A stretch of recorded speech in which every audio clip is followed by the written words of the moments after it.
Baik, Assalamualaikum warahmatullahi wabarakatuh. Waalaikumsalam warahmatullahi wabarakatuh. Ya, selamat siang Bapak Ibu. Selamat siang. Ya, alhamdulillah rabbil alamin wassalatu wassalamu ala asyrofil anbiya'i wal mursalin wa ala alihi washabihi ajmain. Pertama sekali marilah kita panjatkan puji dan syukur kita kepada Allah Subhanahu wa taala di mana pada siang hari ini kita bisa berkumpul di ruangan ini karena rahmat dan ridhonya kita masih diberi kesehatan dan kesempatan. Nah, baik, Bapak Ibu yang saya hormati, Bapak Kepala Sekolah SMP Negeri 9 Binjai, yang saya hormati Bapak Ibu PKS, dan yang saya hormati Bapak Ibu sekalian. Terima kasih saya ucapkan kepada Bapak dan Ibu yang sudah bersedia hadir pada siang hari ini dalam kegiatan Lombel kita. Dan di sini saya mohon izin kepada Bapak Ibu semua menggunakan Lombel kita kali ini untuk kegiatan tugas saya, yaitu memaparkan penerapan dan pengalaman pembelajaran saya dalam modul budaya positif 1.4 dalam pembelajaran program CGP angkatan 11 Kota Binjai. Izin ya Bapak dan Ibu. Ya. Baiklah. Nah, jadi di sini Bapak Ibu saya bukan mau mengajari, tapi saya bukan bermaksud mengajari, tapi saya di sini juga masih belajar ya. Nanti saya juga butuh masukan dari Bapak Ibu, tapi di akhir sesi. Mungkin satu yang saya harus tetap sepakati pada siang hari ini, ya kita nanti akan mendengarkan paparan dari saya. Mungkin nanti di akhir baru akan saya berikan sesi tanya jawab atau saran dari Bapak dan Ibu sekalian. Baik, di sini saya sebelum memaparkan materi ingin memberikan sebuah pantun kepada Bapak dan Ibu semuanya. Oke ya. Ya, pagi-pagi sarapan roti. Cakep. Siap-siap pergi bekerja. Cakep. Sebelum saya menyajikan materi, Cakep. saya mau menyapa, apa kabar Bapak Ibu semua? Baik Bapak Ibu. Ya, saya untuk memperefisienkan waktu, saya akan langsung menyajikan materi saya mengenai budaya positif. Nah, jadi di sini saya bertujuan untuk menyebarkan pemahaman dan penerapan pengalaman mengenai budaya positif yang sudah saya pelajari pada saat program CGP angkatan 11, tepatnya pada materi modul 1.4. Nah, adapun tujuan pembelajaran kita kali ini adalah yang pertama, peserta mampu memahami konsep inti budaya positif. Kemudian peserta mampu bersama-sama menerapkan budaya positif di sekolah. Apa itu budaya positif?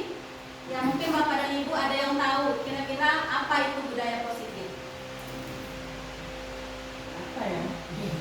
Nah, kira-kira apa yang ada di benak Bapak dan Ibu mengenai budaya positif? Kebiasaan baik. Ya, kebiasaan baik, bagus. Karakter, ya, bisa juga Perilaku yang sedang menyimpang. perilaku yang tidak menyimpang, ya. Baik. Apa yang Bapak sampaikan tadi semuanya benar ya.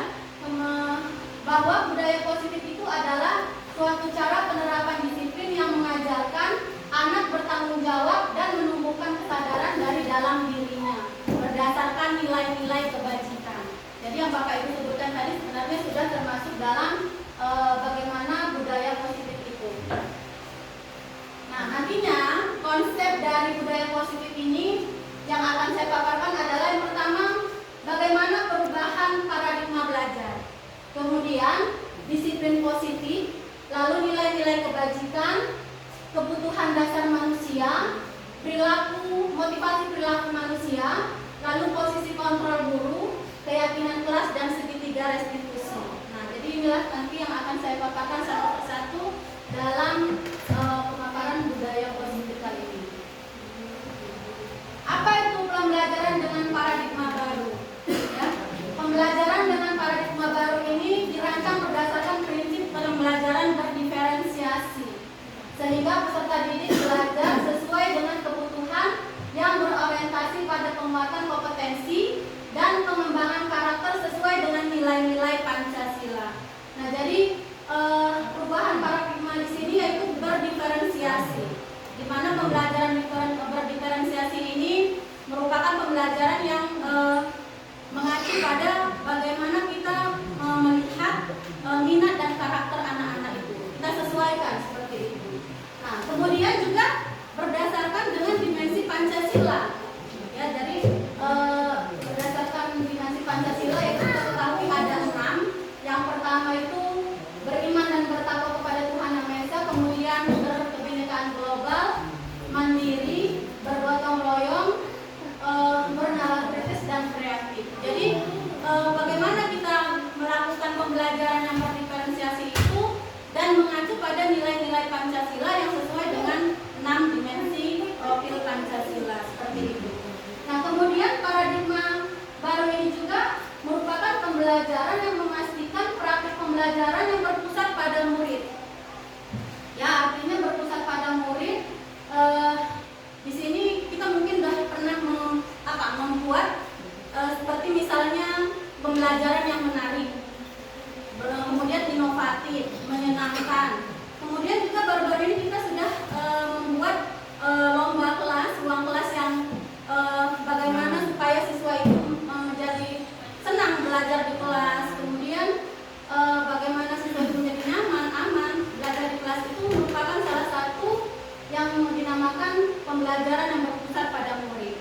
Nah, kemudian ada juga yang sudah kita terapkan mungkin seperti ekstrakurikuler yang tidak dipaksakan kepada murid kita. Nah, mungkin itu dia.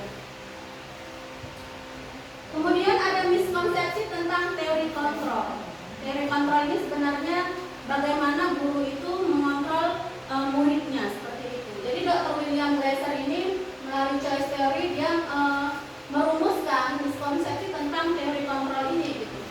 Jadi apa yang dirumuskan oleh Dr. William ini? Yang pertama, guru mengontrol murid sebetulnya kita tidak bisa mengontrol murid. Nah, ya, kalau guru dikatakan bisa mengontrol murid, sebenarnya miskonsepsinya itu bahwa kita itu tidak bisa mengontrol murid kita gitu. Jika ia tidak mau. Kalau mau ya tidak apa-apa, tapi sebenarnya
buruk itu oh salah seperti itu. Padahal ternyata tidak gitu. Kenapa? Karena teori kontrol mengatakan bahwa semua perilaku memiliki tujuan. Kenapa semua perilaku memiliki tujuan? Karena sebenarnya manusia ini ingin memenuhi kebutuhan dasarnya. Misalnya saja kita mau makan, tentu saja kita akan mencari makanan. Dan bagaimana kita memperoleh makanan itu, nah itulah yang menjadi tujuan perilaku kita gitu, untuk mencapai tujuan kita yang memenuhi kebutuhan dasar makanan tadi seperti itu. Nah jadi kalau ada yang kita lakukan itu salah, berarti sesuai dengan semua perilaku adalah memiliki tujuan. Jadi tidak ada yang salah sebenarnya. Nah kemudian orang lain bisa mengontrol saya. Tidak seperti itu. Ya seharusnya teori kontrol mengatakan bahwa hanya Anda yang bisa mengontrol diri Anda. Jadi kita hanya kita aja yang bisa mengontrol diri kita. Orang lain tidak akan bisa. Nah seperti itu. Kemudian saya bisa mengontrol orang lain. Ternyata kata teori kontrol tidak. Anda tidak bisa mengontrol orang lain. Kemudian pemaksaan pada saat bujukan, ya menurut teori kontrol adalah kolaborasi dan konsensus menciptakan pilihan-pilihan baru. Jadi dengan berkolaborasi dibandingkan dengan sendiri, ya ternyata kolaborasi itu lebih membuat banyak pilihan-pilihan baru ketimbang kita berpikir sendiri seperti itu. Nah kemudian berpikir menang kalah, ya menurut stimulus respon selama ini kita berpikir ada menang ada kalah. Ternyata menang kalah itu adalah kompetisi, ya ego kita yang bermain di sini. Nah ternyata menurut pandangan dari teori kontrol ini, model berpikir kita harus menang-menang seperti itu. Apa itu menang-menang?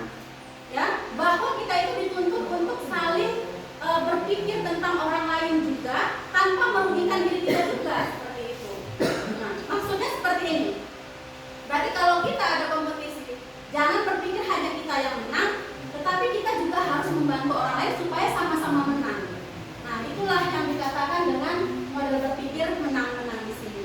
Nah, jadi mungkin itulah sebaiknya kita memandang tentang dunia kita ini, seperti yang dikatakan oleh teori kontrol barusan. Oke, Bapak Ibu, kita masuk pada disiplin positif. Nah, disiplin positif ini berasal dari kata disiplina, ya, yang artinya belajar dalam KBBI, yaitu disiplin merupakan kata tertib.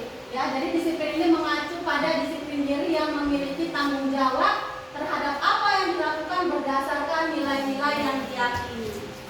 Ya, jadi disiplin ini kita lakukan karena kita bertanggung jawab berdasarkan nilai-nilai yang kita yakini seperti itu.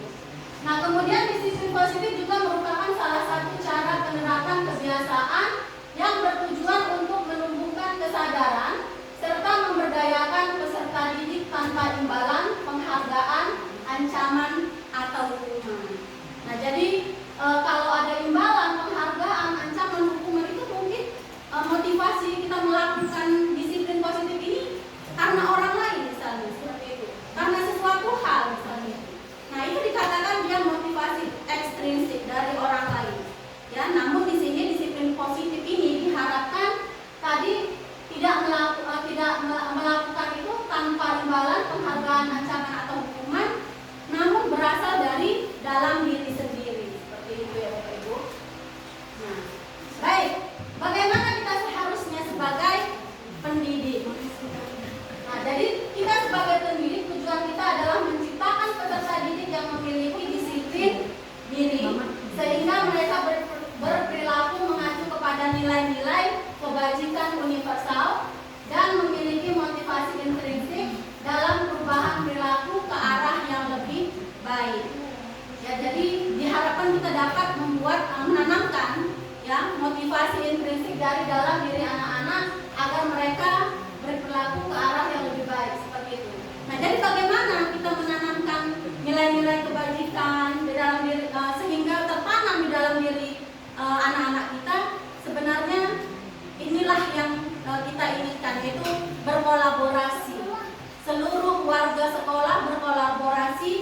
menerapkan disiplin positif ini. Ya, kemudian tidak bisa hanya 1, 2, atau 3 kali Bapak Ibu. Ya, jadi kita harus menerapkan disiplin positif ini secara konsisten, terus menerus seperti itu. Nah, barulah bisa tertanam dari dalam diri anak-anak kita semua. Oke, sekarang nilai-nilai kebajikan. Nah, nilai-nilai kebajikan ini adalah nilai-nilai yang disepakati bersama, lepas dari suku bangsa, agama, bahasa maupun latar belakangnya.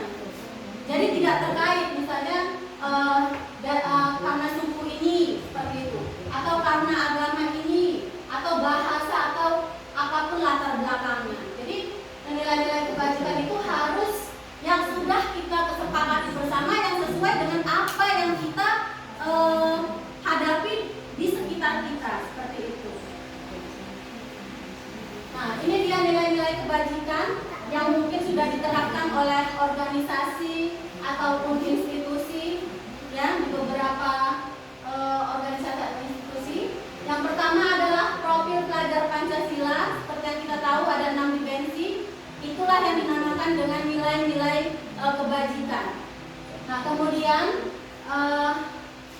ada toleransi, rasa hormat, integritas, mandiri, menghargai, antusias, empati, dan lain-lain. Lalu willingness, ya, and life skill. Di sini ada nilai-nilai kebajikan seperti keterampilan hidup, dapat dipercaya, lurus hati, mendengar yang aktif, dan lain sebagainya. Inilah nilai-nilai kebajikan yang ada, yang bisa kita terapkan pada anak-anak kita. Oke, Bapak dan Ibu, ini kebutuhan dasar manusia. Jadi kebutuhan dasar manusia tadi sudah kita kaitkan juga. Ternyata perilaku kita itu semuanya ada tujuan. Tadi saya sampaikan bahwa tujuannya itu adalah kebutuhan dasar kita untuk memenuhi kebutuhan dasar. Ternyata ada 5 kebutuhan dasar kita. Yang pertama bertahan hidup, di mana bertahan hidup ini adalah seperti kesehatan, makanan, kemudian pakaian, perasaan aman, dan bahkan kebutuhan reproduksi. Lalu kasih sayang dan rasa diterima. Ya, nah di sini rasa kasih sayang ini misalnya dari keluarga, dari teman, kemudian rasa diterima juga. Ya, bagaimana kita diterima atau tidaknya di sebuah kelompok misalnya, dari teman-teman kita, guru misalnya. Nah, kemudian ada penguasaan. Penguasaan ini merasa seperti ingin diakui kehebatan kita, ingin diakui kemampuan kita, seperti itu. Nah, kemudian ada kebebasan. Kebebasan ini mungkin kita nggak mau diatur ya oleh orang lain, seperti itu. Kemudian kita punya pilihan sendiri, lalu bisa banyak bergerak, ya, suka mencoba-coba dan lain sebagainya. Itu merupakan kebebasan, keinginan untuk memiliki kebebasan. Lalu keinginan untuk memiliki kesenangan. Artinya kita senang dalam melakukan suatu hal, menikmati apa yang kita lakukan, mengerjakan hal-hal yang kita senangi tanpa diperintah, tanpa diatur oleh orang lain, seperti itu. Nah, lalu apa motivasi perilaku manusia? Ya, motivasi perilaku manusia itu adalah menurut Kamus Besar Bahasa Indonesia adalah dorongan yang timbul dari diri seseorang secara sadar atau tidak sadar untuk melakukan suatu tindakan dengan tujuan tertentu. Oke, kira-kira apa saja motivasi perilaku manusia, kira-kira Bapak Ibu? Motivasi kita untuk melakukan sesuatu kira-kira apa saja? Ada yang tahu? Misalnya kita mau datang ke sekolah nih, datang tepat waktu. Kira-kira motivasi kita datang tepat waktu itu apa ya? Dipuji, supaya dipuji ya. Lalu ada lagi kira-kira? Kita buat kelas kita cantik. Kira-kira untuk apa ya Bapak? Nah, supaya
suatu perilaku. Kemudian ada motivasi internal. Motivasi internal itu datang dari diri sendiri, ya, yaitu untuk menjadi orang yang mereka inginkan dan menghargai diri sendiri dengan nilai-nilai yang mereka percaya. Jadi mereka yakin kalau misalnya, ya, saya datang memang bukan karena mau dipuji, bukan karena mau berkata atau dihukum, tapi memang saya mau melakukan itu karena memang itu hal yang baik menurut saya, seperti itu, ya. Nah, jadi itulah yang dikatakan dengan motivasi internal, berasal dari dalam diri kita sendiri, ya. Selanjutnya, Bapak Ibu, kita tahu ya, ada hukuman, ada konsekuensi, dan ada restitusi, ya. Nah, hukuman ini mungkin kita semua tahu lah ya, sudah pernah melakukan untuk Bapak Ibu. Sudah ya. Saya juga sudah pernah melakukan. Iya, apalagi saya kayak iya. Nah, jadi hukuman itu adalah bisa fisik atau psikis. Jadi nggak hanya fisik, tapi mental anak-anak juga bisa merasa dihukum seperti itu, ya. Kemudian murid tidak tahu apa yang akan terjadi atau tidak dilibatkan dalam menentukan hukumannya. Jadi kita langsung aja datang terlambat, misalnya, udah sana berdiri, misalnya, ya kan, berumur misalnya. Nah, itu merupakan sebuah hukuman karena dia tidak disepakati terlebih dahulu dalam penentuan hukuman itu.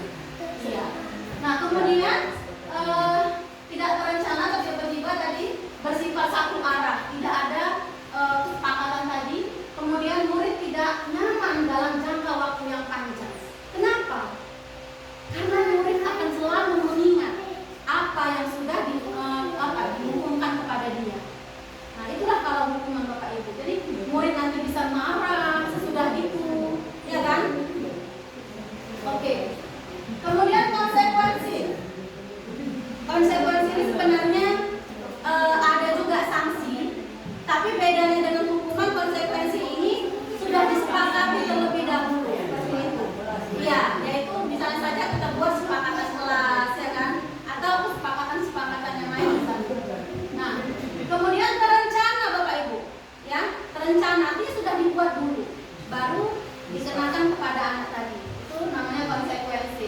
Lalu murid itu tetap tidak nyaman karena ada sanksi tadi, namun dalam jangka waktu yang pendek, tidak panjang, ya. Dia akan meyakini bahwa itu memang sanksi yang sudah dia yakini, seperti itu. Jadi dia nyaman, tapi tidak dalam jangka waktu yang panjang.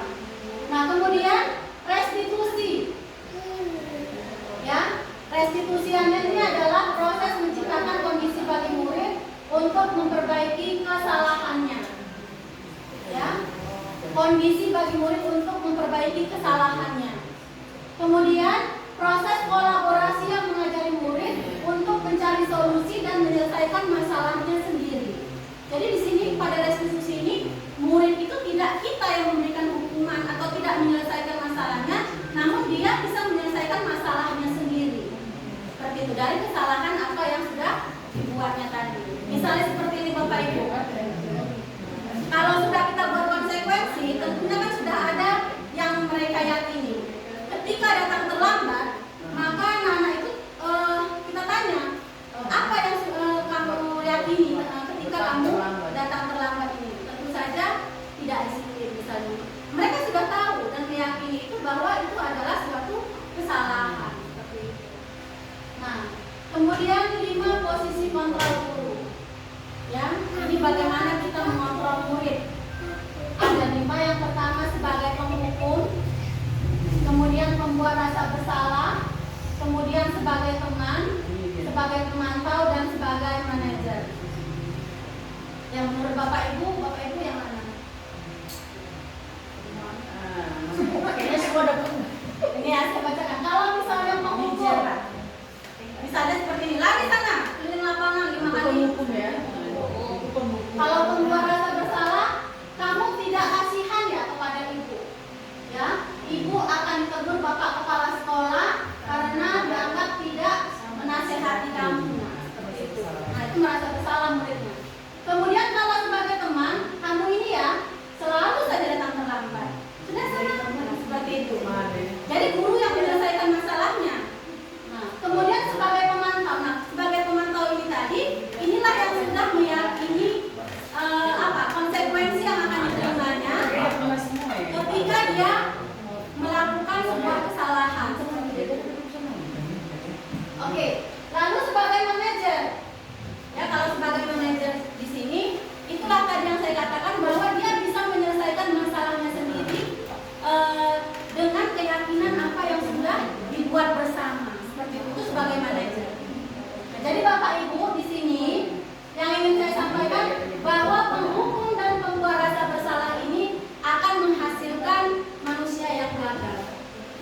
kita lakukan itu kepada anak-anak kita, maka anak-anak itu akan mendapatkan identitas yang gagah seperti itu. Nah, kemudian teman dan pemantau serta manajer ini identitas sukses, tapi bukan yang terbaik untuk kita lakukan juga untuk teman dan pemantau ini, ya. Karena apa? Penghukum, pembuat rasa bersalah, teman dan pemantau ini motivasinya dari luar, yaitu eksternal. Nah, yang terbaik adalah ini manajer. Ya, bagaimana anak itu bisa memunculkan dari dirinya sendiri rasa tanggung jawab dan sifat mandiri dalam menyelesaikan masalahnya sendiri, seperti itu. Ya. Nah, jadi itu Bapak Ibu, tadi 5 posisi kontrol guru. Oke. Tadi Bapak Ibu dalam posisi apa? Manajer ya. Baik, Bu. Berarti sudah itu juga. manajer juga sudah ya.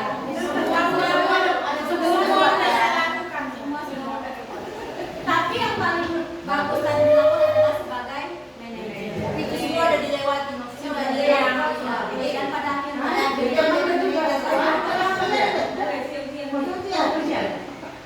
Oke, baik Bapak Ibu.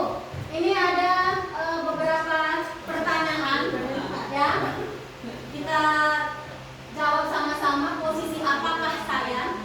Ketika yang pertama, berapa kali Bapak harus memberitahu kamu ya? Itu kira-kira posisi apa itu?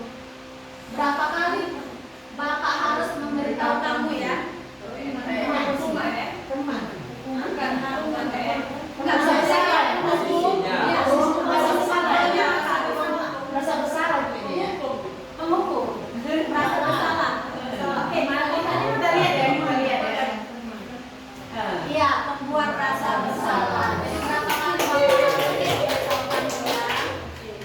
Nah, kemudian selalu Pasti yang terakhir. pasti yang terakhir selesai.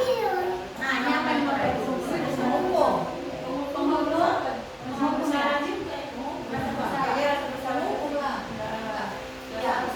Ya, Manajer. berapa kali harus saya kasih tahu? Teman-teman. Ya, ya sudah, ini teman apa? Bantu teman ya. Ya. Pintar. Kemudian, jika kamu meyakininya, apakah Manajer. bersedia? Manajer. Iya, memperbaikinya. Oke. Apa yang dilakukan? Pemantau. Ya, pemantau ya. Baik. 100. Kenapa saya kok banyak tanya? Keyakinan kelas ini, Bapak Ibu ya. Kenapa ada tanda tanya? Mengapa keyakinan kelas bukan kesepakatan kelas?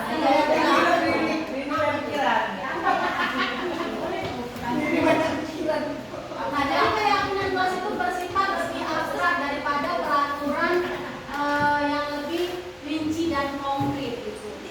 Abstrak artinya kita mau berpikir kan seperti itu ya Bapak Ibu. Kemudian keyakinan kelas berupa pertanyaan-pertanyaan universal. Pernyataan-pernyataan universal. Kemudian kalau dia peraturan dia masih ada juga dia nanti kata negatif kan seperti itu ya Bapak Ibu ya. Nah, kalau ini sudah positif semua kalau saya nggak salah ya. Kemudian pernyataan keyakinan kelas senantiasa dibuat dalam bentuk yang positif. Jadi tidak ada lagi kata tidak boleh. DPR ya. Nah, tadi katanya pernyataan-pernyataan universal, misalnya seperti disiplin, saling menghormati. Jadi nggak ada lagi datang ke sekolah tepat waktu, nggak seperti itu lagi, tapi saling menghormati misalnya seperti itu.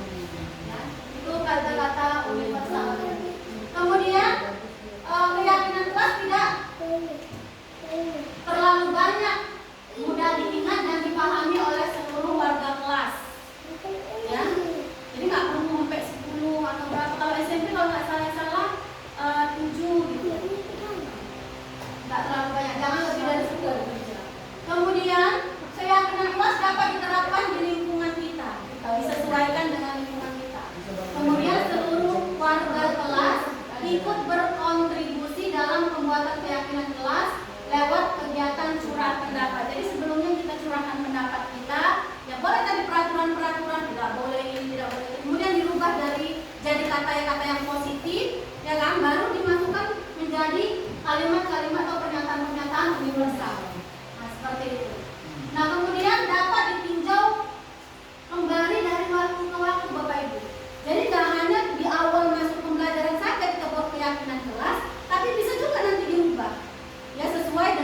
kondisi yang kita jalani bersama anak-anak seperti itu. Nah, baik, ini segitiga restitusi. Apa itu segitiga restitusi, Bapak Ibu? Yaitu proses menciptakan kondisi bagi murid yang mandiri, yang bertanggung jawab serta dapat memperbaiki kesalahannya sehingga karakter mereka lebih kuat ketika kembali kepada kelompoknya. Jadi seperti tadi yang saya sampaikan tentang restitusi, bahwa mereka ketika melakukan sebuah kesalahan, mereka bisa menyelesaikan masalah itu sendiri sesuai dengan keyakinan apa yang sudah mereka sepakati, seperti itu. Ya. Nah, jadi langkahnya ada 3.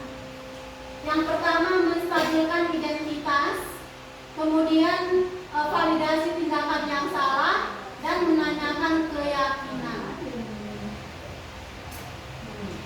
Baik, Bapak Ibu, di sini ada menstabilkan identitas. Nah, dari menstabilkan identitas ini terlebih dahulu misalnya kita bisa menanyakan apa kesalahannya, kemudian di sini ada pertanyaan-pertanyaan ya. Saya juga nggak terlalu ingat.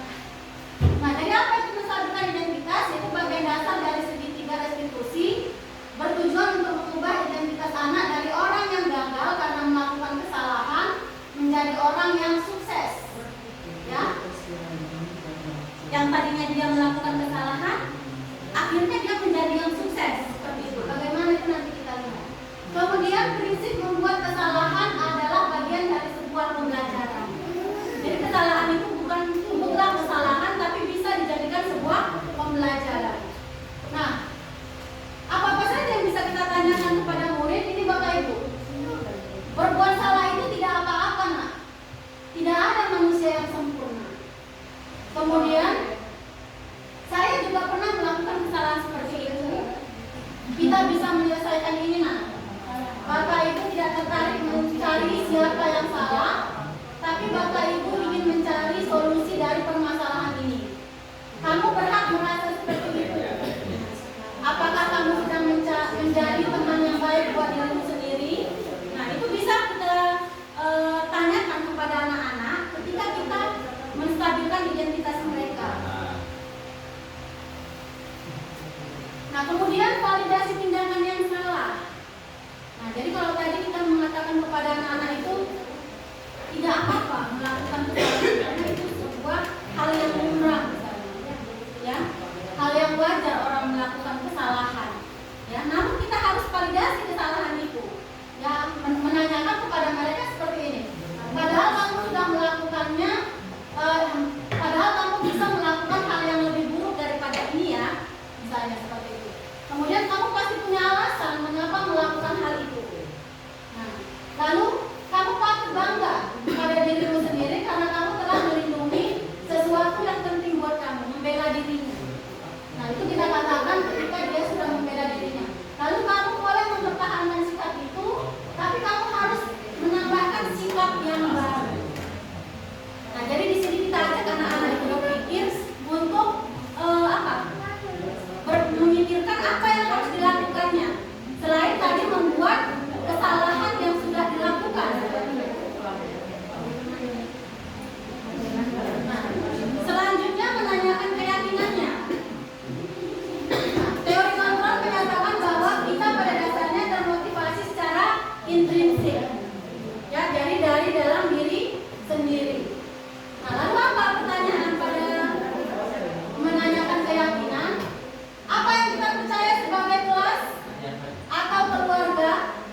kebiasaan setiap daerah mungkin memang ada kebudayaan itu di daerah yang satu itu positif dia gitu. Tapi di daerah lain bisa saja negatif, mungkin kebiasaan di luar negeri gitu. Sama itu positif aja gitu, tapi sama kita nggak cocok gitu kan. Nah kemudian berarti memang ada lah yang dikatakan budaya itu positif. Nah masalah disiplin, kalau selama ini kita disiplin itu itu aturan yang bagus gitu. Kenapa di sini ada istilah disiplin positif? Berarti apakah ada disiplin yang negatif? Itu ya. Terima kasih. Baik Bu Epi, langsung saya jawab terlebih dahulu.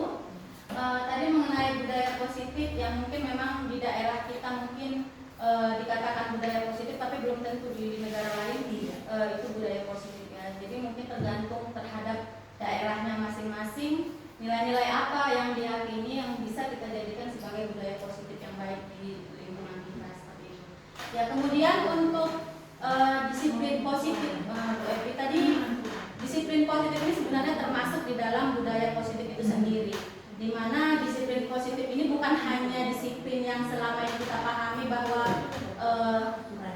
ya aturan, datang ke sekolah tepat waktu atau masuk kelas tepat waktu seperti itu, bukan. Namun bagaimana penerapan nilai-nilai positif itu di sekitar lingkungan kita, itulah yang dikatakan dengan disiplin positif. Bukan hanya satu nilai tapi seluruh nilai kebaikan yang menjadi nilai positif. Itu sudah termasuk di dalam budaya positif itu.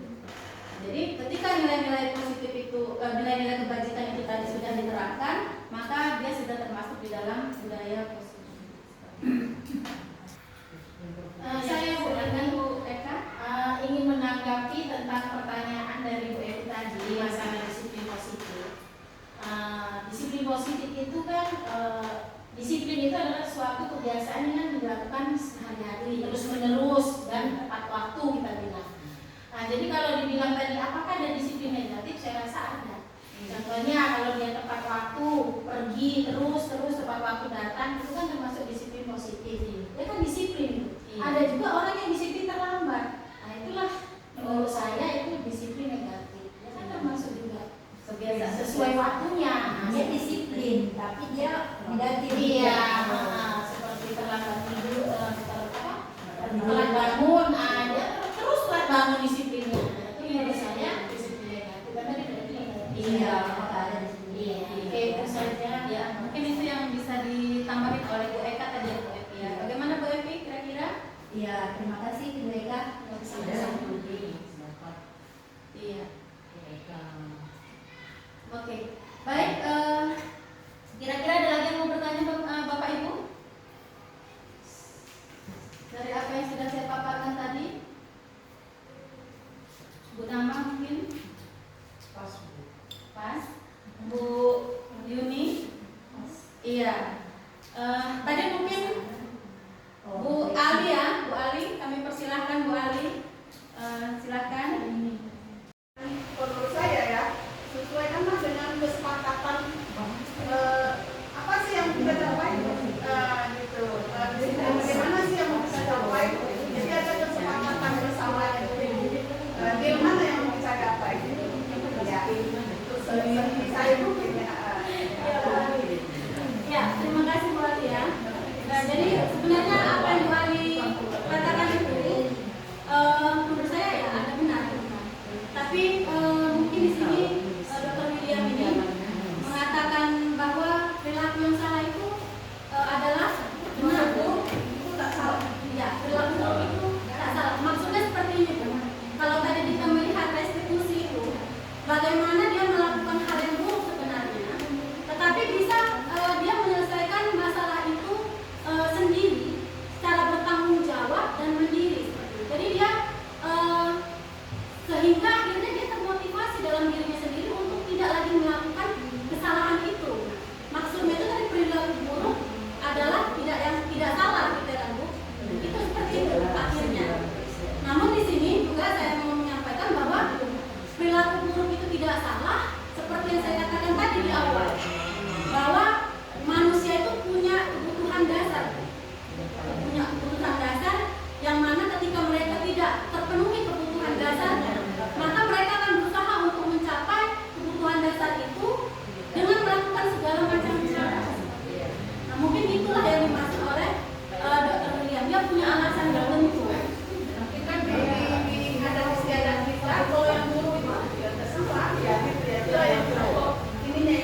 Ada bentuknya mungkin.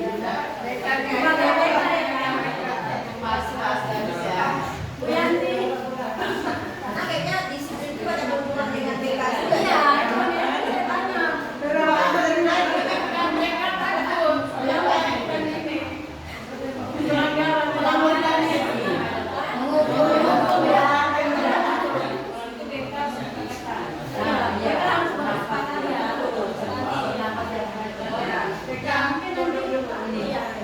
Mungkin nanti sepertinya Bapak Ibu kita bisa tadi kan kolaborasi Pak ya. Jadi kolaborasi antara semua guru. Mungkin nanti ada kombel-kombel berikutnya yang mungkin nanti Bu Epi atau siapa yang bisa memaparkan, kita buat kesepakatan bersama untuk kita terapkan di sekolah kita ini. Jadi kita apakan juga sama anak-anak kita. Iya, sosialisasi supaya ya apa namanya terjadi dua arah. Oke, baik Bapak Ibu, di sini saya akan mengajak Bapak dan Ibu untuk mencoba membuat keyakinan kelas yang nantinya bisa kita terapkan di kelas kita masing-masing ya. Nah, baik yang pertama Bapak Ibu, kita akan mencoba membuat peraturan-peraturan terlebih dahulu yang nanti Bapak dan Ibu munculkan dan akan saya tuliskan di depan. Seperti itu. Yang pertama kira-kira peraturan yang bisa kita buat nanti yang akan kita jadikan menjadi keyakinan kelas. Silakan Bapak Ibu tepat waktu. Yang pertama hadir tepat waktu. Kemudian Bapak Ibu silakan. Tidak boleh buang sampah sembarangan. Iya. Tidak boleh Oh, saya pakai kata tidak boleh. ini masih buang sampah sembarangan. Kemudian apa lagi? Tidak boleh membawa makanan ke dalam kelas. Tidak boleh membawa makanan ke dalam kelas.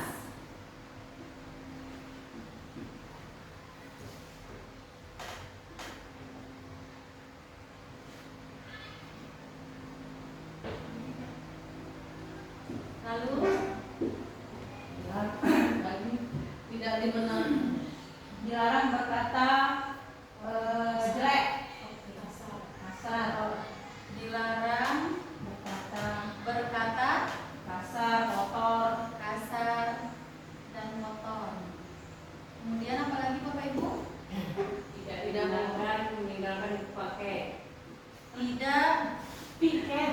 dibenarkan Buku pakai belum iya, Iya, meninggalkan buku pakai. Buku paket aja lah. Semua tahu ya. buku. Kemudian Tidak boleh bermain dengan HP. oke, tidak boleh bermain HP ya. Ber HP di kelas. Oke, mungkin ini saja dulu ya Bapak Ibu. Kenapa? Menghormati guru. Menghormati guru. Dan Menghormati guru. Oke. Mungkin ini saja dulu ya Bapak Ibu ya. Nah, ini kan tadi peraturan kelas. Ya kita lihat peraturan kelas kita ini ada kata yang tidak positif gitu, Iya. yang negatif ya. Nah, jadi kata-kata ini yang negatif tadi kita ubah dulu ke kalimat positif. Oh. Ya, jadi peraturan kelas tadi yang ada dia kalimat negatif, maka kita rubah dulu dia menjadi kalimat positif.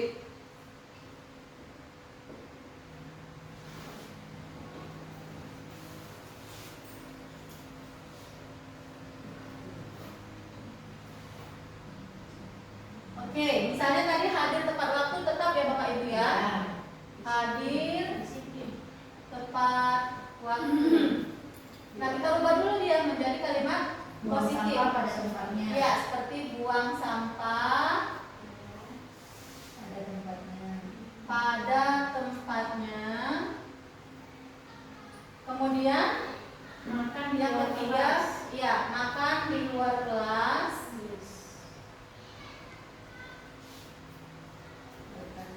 Berkata yang sopan.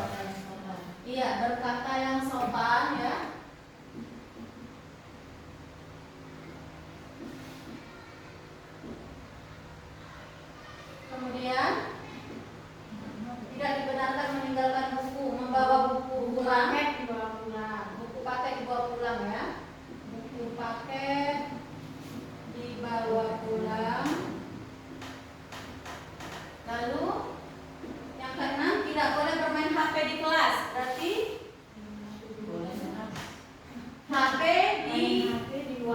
pelajaran. digunakan HP digunakan gitu ya. Ya, HP digunakan di luar kelas. hanya saat pada untuk pelajaran. untuk pembelajaran. Untuk pembelajaran. Nah, kemudian yang ketujuh nih, menghormati guru. Ini udah ya, nggak usah diubah lagi. Menghormati guru. Oke, baik. Setelah kita rubah menjadi kalimat positif, maka peraturan kelas dengan kalimat positif inilah yang akan kita jadikan ke dalam keyakinan kelas tadi. Ya, keyakinan kelas. Nah, jadi yang akan kita jadikan keyakinan kelas ini sesuai dengan nilai-nilai kebajikan. Jadi tadi kalimat-kalimat yang sudah positif ini kita jadikan ke dalam nilai-nilai kebajikan. Misalnya kalau hadir tepat waktu Bapak Ibu, kira-kira nilai kebajikannya apa itu? Disiplin ya. Oke. Disiplin. Nah, kemudian buang sampah pada tempatnya. Bersih. Kebersihan ya, kebersihan boleh. Kemudian yang ketiga, makan di luar kelas. Berarti itu kira-kira Tertib. sopan santun ya, ketertiban.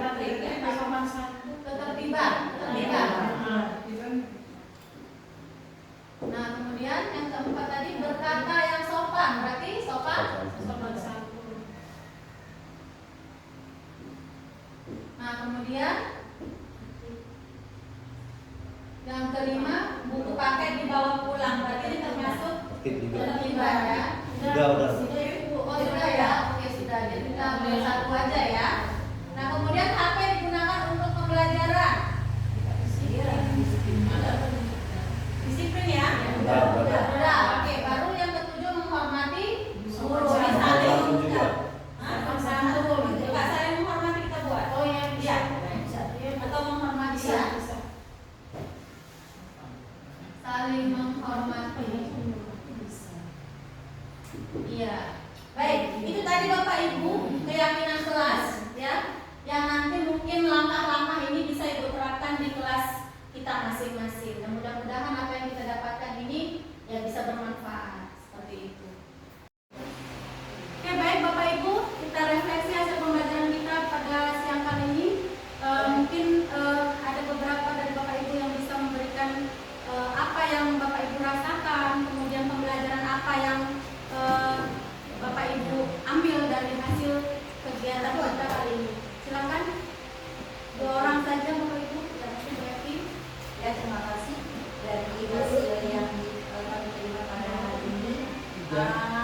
Yang selama ini, kalau saya sendiri ya, mengenai kesepakatan kelas dengan keyakinan kelas itu, saya rasa hanya merubah judulnya aja dari kesepakatan kelas menjadi keyakinan kelas. Kalau ternyata buat keyakinan kelas lagi, tidak tahu.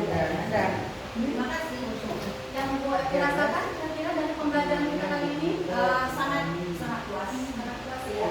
Terima kasih Bu Esti. Bayang ada lagi kira-kira?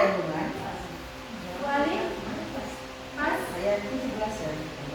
Bu Ainun, ya saya sebelum mengikuti pelatihan ini tentang budaya positif, awalnya saya kurang paham apa itu pengertian budaya positif. Kemudian hari ini alhamdulillah sudah memahami dan perasaannya sangat senang. Semoga terus bisa berbagi. ya. Terima kasih Bu Eka. Baik, itu saja refleksi kita pada hari ini. Terima kasih Bapak Ibu. Kegiatan kita sudah berakhir. Sampai bertemu lagi. Oh, ini ada pantun. Saya disuruh berpantun sedikit. Ya, wisatawan asing datang berlama-lama di Candi Prambanan. Karena jatah waktu sudah habis, saya akhiri saja. Cukup sekian.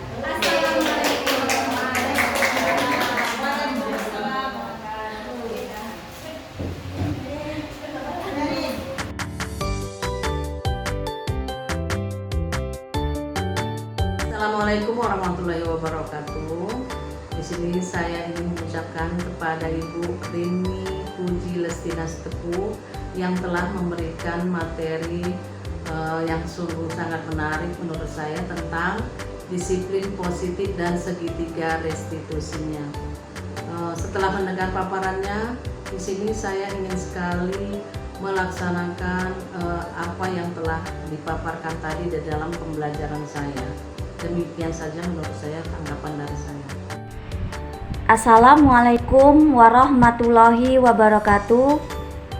Kegiatan diseminasi di lingkungan sekolah dan kelas yang dilakukan oleh Ibu Rini Puji Lestina selaku CGP Angkatan 11 sangat bermanfaat sekali. Melalui kegiatan tersebut, saya lebih memahami lagi bagaimana membuat kesepakatan kelas dengan baik yang harus disepakati oleh seluruh warga kelas. Selain itu, juga penerapan segitiga restitusi bagi siswa yang bermasalah. Restitusi ini merupakan cara bagaimana menanamkan disiplin positif kepada siswa tanpa menghakimi. Melalui kegiatan ini, saya lebih memahami lagi posisi kontrol saya sebagai guru. Terima kasih Ibu Rini atas ilmunya. Terus tergerak, bergerak, dan menggerakkan. Wassalamualaikum warahmatullahi wabarakatuh.